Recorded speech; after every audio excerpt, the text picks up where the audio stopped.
In the heart of the Industrial Revolution, precision was born in fire.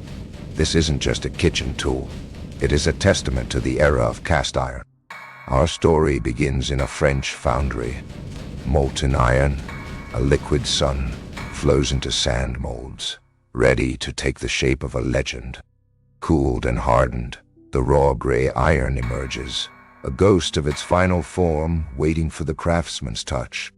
The gears, conical burrs milled from hardened steel, are designed to crush, not chop. The heart of the machine. A craftsman turns the wooden handle, staining it a warm honey oak, a small organic touch to a machine of iron. The chrome dome is stamped and polished, a crown for the machine, reflecting the gaslights of the factory. Assembly. Each gear, each screw, meticulously fitted by hands that knew nothing but iron steam. The first coat of paint is applied, a deep, lustrous hunter green. Its identity is born, finished, pristine and new. It stands ready to wake up a household for the next 100 years. It finds its first home in a Victorian kitchen, where sunlight catches the chrome dome for the very first time. The first beans are poured in. That dark, oily skin's a stark contrast to the gleaming metal. And with the first turn of the crank, it begins its life's work. The sound is a low, satisfying growl.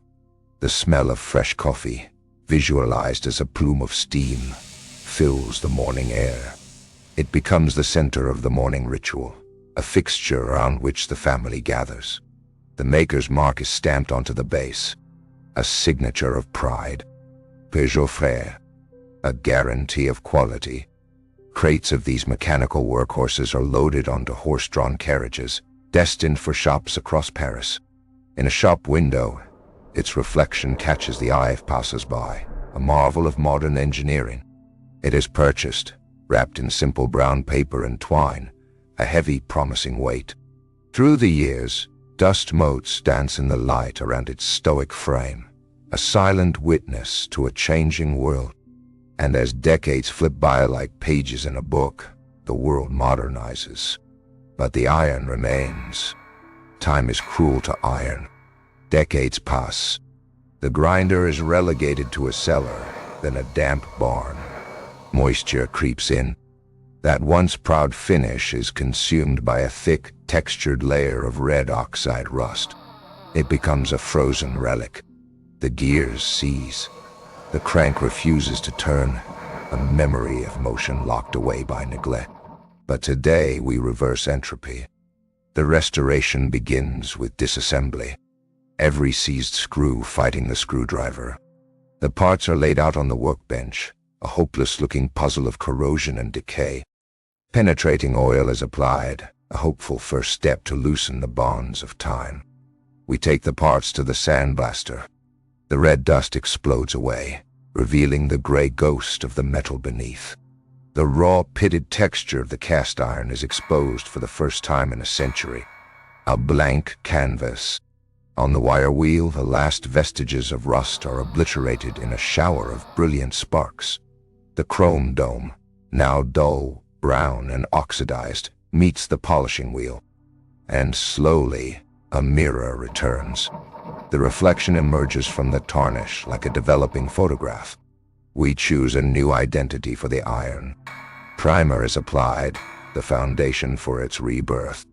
Then the deep, lustrous hunter green. Multiple coats, sanded between, for a finish like liquid glass. The wooden drawer is sanded down to its raw grain, erasing the stains of 100 years. Reassembly begins. The crankshaft slides silently into the new green housing. A perfect fit.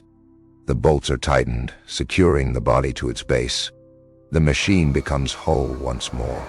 The gleaming dome is reattached, its brilliant reflection capturing the focused face of the restorer. The iconic Peugeot lettering is hand-painted in gold leaf, a final touch of elegance. For the first time in decades, the gears turn smoothly, silently, the sound of resurrection. It is no longer just a tool, it is a centerpiece. Completed, It sits alone on the workbench, a bridge between eras. Placed now in a modern kitchen, the hunter green contrasts beautifully with the cool dark marble. But the story does not end here. We look forward to the year 2050. The desire for tactile connection remains, but the technology has evolved. Meet the Chrono Grind Mark V. The cast iron is replaced by a self-healing nanocarbon composite, retaining the classic aesthetic but with zero friction. The internal steel burrs are obsolete. They are replaced with micro-laser emitters, capable of deconstructing beams at the molecular level. The chrome dome is now a holographic interface, analyzing the beam's molecular density in real time. The wooden handle is upgraded to transparent smart glass, displaying kinetic energy levels as you turn it. The wooden drawer becomes a teleportation pad. Fresh grounds materialize directly in your cup, with zero waste. The Peugeot logo is now subtly illuminated with a soft, pulsing LED, a nod to its soul. The crank still exists, not to power gears, but to charge a kinetic microcore. The user provides the energy. It is integrated. A neural link cable extends from its base, connecting the machine's history to the user's senses. As you turn the crank, the base levitates on a magnetic field to dampen all vibration, achieving absolute silence. A robotic arm pours glowing, genetically engineered coffee beans into the holographic hopper. The HUD overlay displays the grind size in microns, controlled by a simple thought. Neon light from the futuristic cityscape reflects off its classic curves, a fusion of cyberpunk and steampunk. Steam from the instantly brewed coffee forms geometric shapes, a final flourish of digital art. We see the evolution lined up: 1896, 1950, 2024, 2050. The shape remains, but the soul has been supercharged.